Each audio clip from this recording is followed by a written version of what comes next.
let's clean up the trash, you know, the illegal screens, the knees in the back, the hands. Let's make them play ball. Do a little bit of talking, but if they don't want to listen, then let's move forward and take care of business.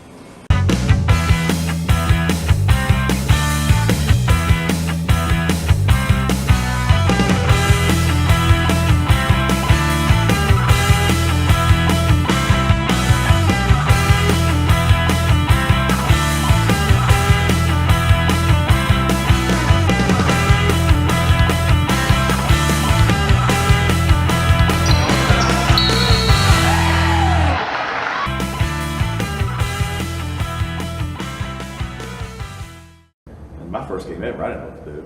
So getting near the end of the game, I had one that was an intentional foul. Kid grabs the kid from this side and reaches around and pulls him back, and I came in intentional foul against that coach. You'll never do a game here ever again.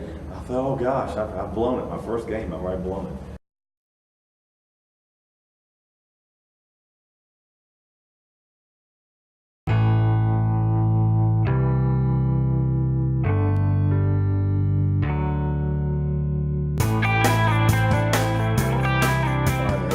Let's dead ball officiate all night long.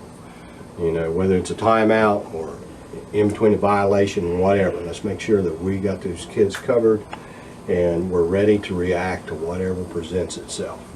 You know, if we got some nonsense going on over at the bench that we need to take care of during dead ball, let's make sure we're alive. Yes, sir. Okay. Okay. And I walked before. I kind of ignored what he did, but I walked toward him and put my hand up as I was talking about. I said, no, we're going to get it this time. Okay. Get them early, so that way we don't have to draw them in later. Okay. At this level, the guys are just a little older, a little more aggressive. The later you let it go, the harder it is to reel them in. So. You ready? Yeah. About the game of high school basketball is I hate the pregame. I hate the warm-ups because you're out there for 25 minutes. You do have duties to do, but it doesn't take you that long to do them. And I'm a big, that's the only thing I don't like. Don't like getting to some of the games because sometimes you have to drive farther than others, but enjoy doing the game. But up to that point in the 20 or 25 minute warm-ups, that's not for me. The only thing that ends up being sometimes is somebody comes down that hasn't seen you in 20 years and you're trying to talk to them plus watch the warm-ups at the same time without being rude. Every level, there's a different pregame. I mean, if I walk out and I'm doing a buddy league game, we don't have pregames with the kids. You know, if you do, you're going to tell them, these are the lines. You know, don't go outside the line. This is the foul line. When you don't jump over the foul. You know, but then you go to your middle schools. You have a pregame in the middle schools. A lot of those kids have never played before. You got to explain everything to them. You know, from the shirt's got to stay tucked in to who's the speaking captain. That's the person that's allowed to talk to us on the floor. You know, nobody else should don't say anything to either team. You know, you want to talk to the coaches. Obviously, you're letting them know we are the sole authority on here. We're like the policeman on the floor. You know, what we say goes. You know, if we make a mistake, we make a mistake. But we're going to dictate basically how the game goes. We really are. You get with an official that you've never been with before. You don't know what they're like and where they're going to be. So you want to go over your conferences and how you're going to handle certain situations, what you do in these situations, and you know who's going to report and who's going to be the R, which is the referee, versus the U1 and the U2. These are the things you discuss before the game. So you get to know each other, you get to know your partner who's on the floor with you, and the signals. And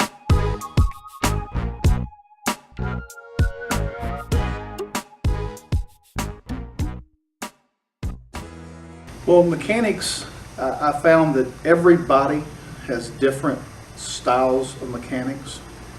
The mechanics are plainly written in the book, but everybody's different. I charge, and my partner in the lead comes out, and it's like this. I'm like this, because I'm leaning to get ready to go the other way, and he comes up, he just comes up both hands like this, foul, block, block. So what y'all go with? I held it like this, and I said, okay. I have used the mechanics, and I'm a highly favorable person of mechanics. And when I watch the guys on TV working, I like the guys that have great mechanics. You know, what I'm exactly doing, especially my mechanics and stuff. Your judgment, you were judging that at that particular play, and that's the way it goes. But was I in the right spot? Did I get my hand up? Did I blow the whistle? Did everybody stop? Does everybody realize what I've done? Everybody realize what my call is? That's important to me. So the mechanics are very important to me. I'm a good example of, I have been able to sell calls that I probably blew because I used the right signals. And I've convinced everyone that that was a block when maybe it wasn't. Or I've convinced everyone that that was traveling when maybe I really missed it.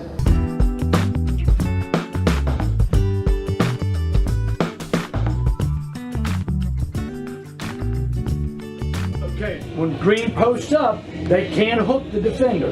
Right. And he's wrapping his arm, hooking the defender, and they're putting the ball into him. Okay, he's gaining an advantage. We're not going to let that happen in the second half.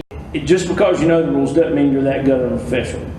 I think you got to put it all together. I think you've got to be a complete official. You've got to know the rules. You've got to do the mechanics the right way. I went to rookie school and I began to read the rules. I began to realize, you know what? A lot of people don't know the rules of the game. Make good eye contact, make sure we get the ball out on where the spot's supposed to be, take the ball out. As we've been doing. Make sure we got 5 on the floor, not 6. Always tried as an official and as teaching the class, I have tried to set examples by doing what I say and not, and performing it out on the floor as well. You still have to have judgment, and that's a major part of it, and common sense is a huge part of it. Common sense of the rules and interpreting the rules and officiating the rules the correct way. That is something that separates someone who's just wanting to be an official as opposed to someone has had good success. And what 3 seconds is and how 3 seconds happens, and that when the ball comes into a player comes into the lane, he can be there 2.9 seconds and then step out and step back in. It's not 3 seconds. It's the little things like that when you know that, hey, you're understanding how the game is supposed to be played, and you're not allowing the fans and the moms and the dads out there to get in your ear because their little Johnny didn't, they thought that he got fouled, but in the flow of the game, sometimes it's not a foul. If you take that weapon with you on the floor, you can't be wrong. If you make the call by the rule and you can back it up by the rule, there's nothing no one can say to you.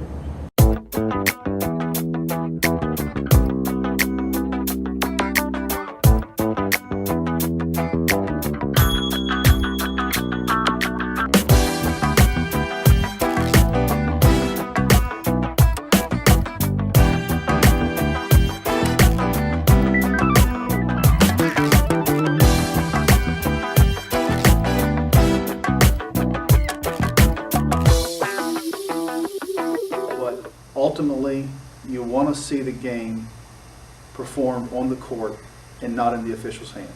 When you're on the court, that they don't recognize you, that they don't see you, but that the game is going on and there's no riffraff and things that are happening on the court. It just makes you feel good as a person. As far as coverage area, if you go to a camp, they will put a camera on you and they will tell you you're looking in the wrong area. You get called for ball watching, which is a horrible thing to do when you're working at coverage. If the ball's up on top on my side of the floor and I'm the trail on my side and it swings around and goes all the way down to the corner, what's going to happen is my lead's going to go across and I'm supposed to step down and my old center is going to step up and be the new trail. But if I'm watching the ball go around and I continue to watch it go around, I don't see my lead go across. I may peripherally see it, but if I'm watching the ball the whole time, I don't see action that's going on. And what happens is my lead leaves and he picks up the area over there. My trail backs out, and he's got the coverage here. I, as the new center, am supposed to have the paint coverage. Well, if I don't have it, something crazy could happen right there, and it's me. Typically, you have 3 officials on a court, unless you have a 2-man crew. And with a 3-man crew, you got 3 people in a triangle that see things from a different angle. And knowing your area to officiate, my first year, I used to ball watch. I used to watch the ball over the court and forget my area. My second year, I noticed you see a lot more when you officiate your area and not worry about what's going on the other side. About 2 or 3 steps and flash and back, go back. Yeah. I ain't going all the way to the, like, what he, like, Big L wants to go to the half court thing, then go back. Okay. You might as well go on that. Adjust to what the lead does. You guys gotta watch me because I move. Yeah. Don't move like you moved the other night. Yeah, well, that's what that's how I move. Move the other night. If I feel like I gotta get there. We didn't move all night long. Yeah, if I feel like I gotta move to get there, I'm gonna go over and get it because you should have 4 eyes on the ball.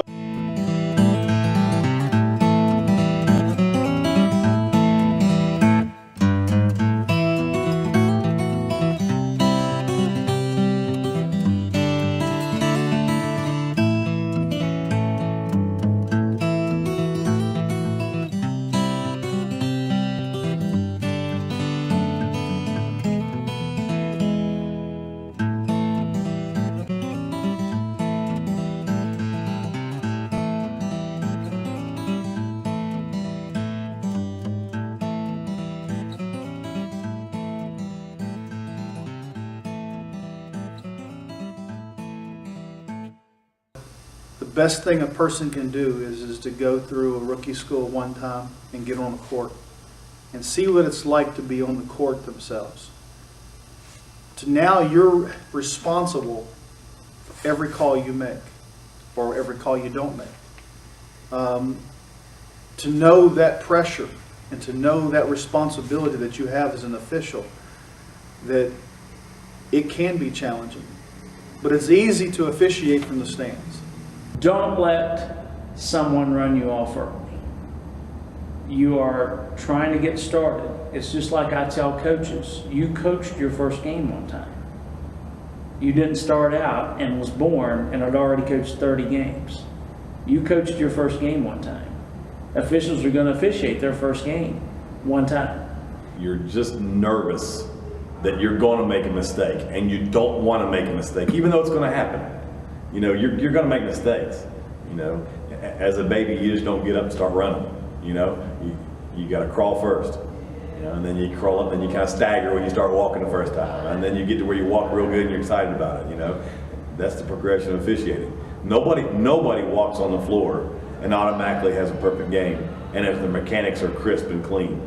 Really enjoy the camaraderie of being with your friends.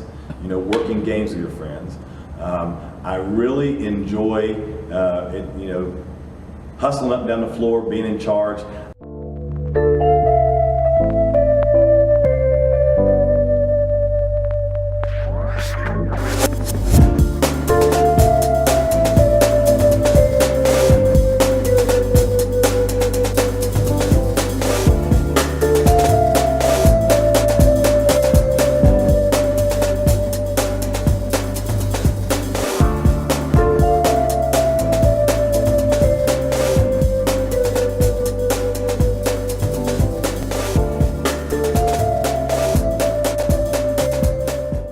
Having a heart for the game, wanting to be a better official, wanting to get better every year.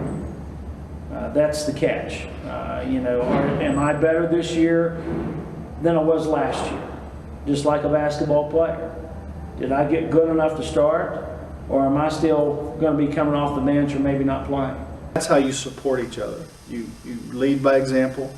You glean from those that have been doing it for years, and never think of yourself as arriving. I don't care how many years I'm in it. I'm always learning. If I'm not learning, then I'm dying.